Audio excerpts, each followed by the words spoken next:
It's Alexandra and it's Bunky, my literary child and the protagonist of Bunky and the Worms, the Christmas story. And we are a little bit like twins. We would like to welcome you to World Bunky's Day. Today, on the 31st of August, we celebrate Bunky's second birthday. How did he come to life? When I was awaiting the appearance of my book, Bunky and the Worms, I took a thread and a needle, and Bunky came to life on one warm day in August. And then the same happened with the Bunky princess. And then I made the clothes, and here they are with you and with me, and they are a very important part of our literary journey and of my life. Dear Bunky, happy birthday! May it be a very Bunkyful birthday for you. And it's the second year of Bunky, and today we would like to thank you so much for being on this literary journey with us. Thank you so much for all the beautiful questions we received from you, and we would like to answer them one by one. Thank you for being our friends. It is such an honor to me to participate in this journey together, because we all participate in Bunky's adventures, and I feel that he connects us, and if only Bunky added some joy, some hope, some happiness to your life, it means the world to me and to Bunky. Happy birthday, Bunky! And thank you so much for the questions. They are really wonderful, and I would be honored to answer them now. So let's go!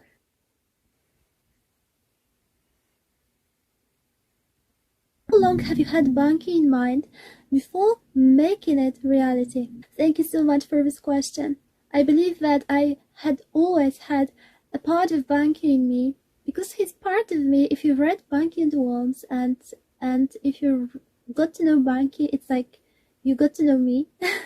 So Bunky was always there deep inside of me, but the idea was born in May 2019 during the conference in London, and actually since that time I started carrying this idea, and it just acquired a very specific shape, and it came to life in October 2021 when the book was published. So actually Bunky was there with me, like in a almost tangible physical form since May 2019, and actually he helped me to go through 2020.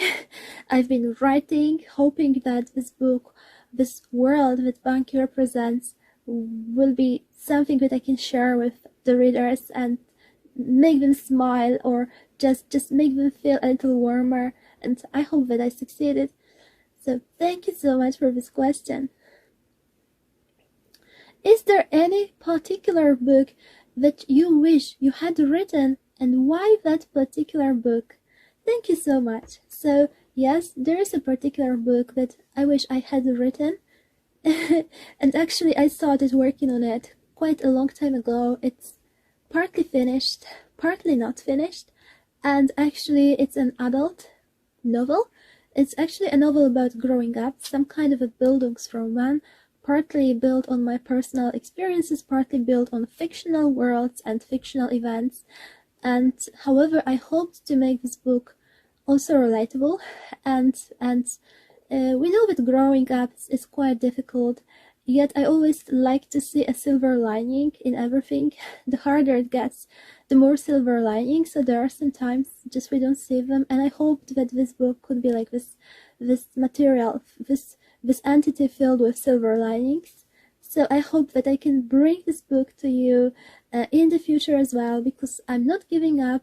Somebody said that there's nothing worse for a writer than a book that hasn't been born yet, but is inside the writer's mind and heart, and it's like you want to write it, but you don't have time, or it doesn't work well, and this book is just there, and it hurts because it's an unfinished story. So I really hope to finish this story and share it with you, and I hope that you will enjoy it.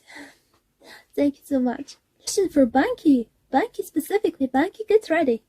Are you ready, Bunky? Okay. If dear Bunky hypothetically had the option of picking up only one book to read, would it be a book about Bunky? What do you think? Okay, so So I'm apart from being a writer, I'm also a doctor, and I specialize in literature. I'm an assistant professor, so actually Bunky helps me quite a lot when we prepare our assignments, our classes, and yeah, he's been reading philosophy. However, Bunky has his own philosophy. Those of you who read Bunky and the Ones, you know that he created a kind of philosophy around his life that's very Bunkyful and specific, right, Bunky? But tell me, Bunky, what do you think? Okay, Bunky would be like, he's more inclined towards one aspect of Kant's philosophy, that's what he told me, and mainly I agree with him, because there's this aspect, one of many, because I don't think that's possible to define Kant or Nietzsche's or Plato's philosophy in like one sentence, because there are many aspects of it, and we would have to have a very long discussion, which is very interesting. But there's one aspect that is especially Bunkyful, and I think that Kant observed that happiness cannot be achieved in life when other people are used as means to this happiness. I believe that Bunky absolutely finds this aspect Bunkyful, and so do I. Thank you so much. That was a brilliant question. Bunky's first written piece of work be about. Bunky is already a writer, and he writes a lot. In Bunky and the Wolves, he's actually writing his own secret novel. The first written piece of work is about the Bunky princess, and in this work, Bunky visualizes himself the brave hero, and this noble, knightly character with a noble, beautiful heart. And it is like his dream and wish, and he somehow projects his wish in this novel. He projects himself as the brave hero. These projections to become the brave hero in his actual life.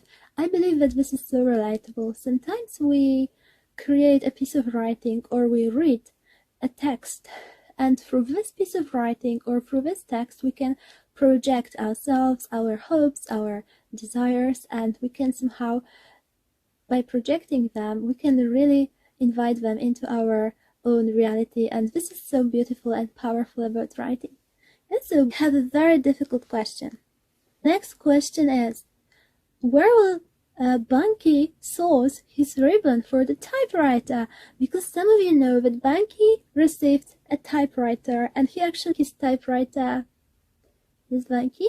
Yes, and we'll have to ask you, where follow your advice? We haven't been thinking about it yet. But it's a very good question. His favorite piece of classical music. So Bunky is a very peaceful, very happy character, and I believe that the classical piece of music that would represent his spirit and his inner joy, he Beethoven's 7th Symphony. That's how I don't know, I see him even on Rudolph the Reindeer's back, traveling through the Milky Way, and just with this beautiful piece of classical music playing in the background. I think that it would really somehow it would really reflect his inner joy, his beautiful childlike spirit, and his fascination with life, because Bunky is for it in the novel Bunky and the Worms. He's really fascinated by the beauty of life, by the positive magic of life, and we often forget about it, but Bunky always reminds us, and he always reminds me as well. That's why I adore living with him. Thank you so much. And this time we are changing the category, and now it will be gardening. So, what is Bunky's favorite vegetable to eat and grow? Thank you so much. So, Bunky adores gardening, and so do I. We have it in common. We see we are a little bit twin-like. Loves all kinds of vegetables. But the most of all, I think that he adores pumpkins, because pumpkins are like, you know, they start Bunky's favorite season and my favorite season, which is like fall, autumn, and Bunkies are so beautiful. They are like the whole introduction to the future winter season and Christmas, and they make me think of a home and warm blankets and a cup of tea or hot chocolate. And Bunky adores pumpkins. They're also visual and beautiful, and he loves spending time in the garden among the pumpkins during late summer. It's part of gardening. So Bunky and I were questions. They are wonderful because Bunky and I really love gardens and gardening. So Bunky and I, and also Rodney and the rest of the company, we were very excited this spring about the garden when everything started growing again after winter. I just told you that winter is mine and Bunky's favorite season, but honestly, I could tell you as well that my favorite season is spring and summer because there's such a unique beauty in each of these seasons. Each is very unique and unforgettable and cannot be repeated, each particular spring and summer. So if you remember one of the YouTube videos, you can see Bunky and Rodney planting vegetables in the garden, and actually it was such an enjoyable moment because everything is like a miracle, and I think it's one of the best parts of gardening, planting, seeing everything grow. So you have an empty field, and then it just turns into the most magnificent place on earth. And that is very important and very personal. So we'll see if Bunky would like to answer this question, but I think it's a fabulous question. So our friend is asking Bunky to describe his feelings towards the Bunky princess and what do they enjoy doing together. So Bunky, can you describe your feelings towards the Bunky princess? Okay. So yeah. So Bunky told me that his feelings towards the Bunky princess are deeply bunkificent. And that's what I thought as well. And actually, I can tell you that in the novel Bunky and the Worms, Bunky and the Bunky princess are children characters, and Bunky is enchanted by the Bunky princess, and he is especially enchanted by her beauty, which stems from within her. It is her inner beauty, her nobility, her goodness, and Bunky actually wants to be quite the same in terms of his inner qualities. He wants to be like character, and he has like all these beautiful, noble, loving feelings towards the Bunky princess, which is like I find them very pure, very deep and very meaningful, and that's what I really love about Bunky. But these are like meaningful but also very noble feelings they enjoy doing together. While in the novel which Bunky is writing within my novel, he and the Bunky princess are spending their time around the castle. Bunky is knitting for the Bunky princess because he wants to impress her. The Bunky princess in Bunky's Fairyland, in the garden, and in my life, Bunky and the Bunky princess, as well as Rodney, Plum, Morris and Rudolph, whom I also made, spend time together, and they have so many wonderful adventures in autumn, in winter, in the summertime, in the springtime, and you can watch all these adventures on YouTube and discover their favorite activities and how they spend their time. So they all really love nature, and they love being outside. But also there are some videos when we spend the days indoors, and I just want to tell you that they bring so much joy to my life, and actually I think that they represent my childlike side, which is very important, I believe, because without this side, I don't think it would be possible to be a fully fledged adult as well. I believe that everybody needs this side, and I'm so grateful for Bunky in my life, and for his friends, for the Bunky princess, for Plum, Rudolph, Rodney, Morris, and actually I'm very grateful for all of you, because without you we wouldn't build such a beautiful community. And without you, it wouldn't be possible to bring Bunky's life and Bunky's world to our world.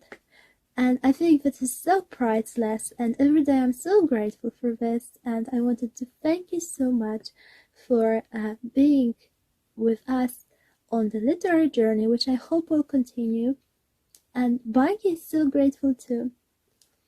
But we will do our best to always bring you the best we can. That's a promise. And I would like to thank you so much for staying with us today and for listening to our questions and answers.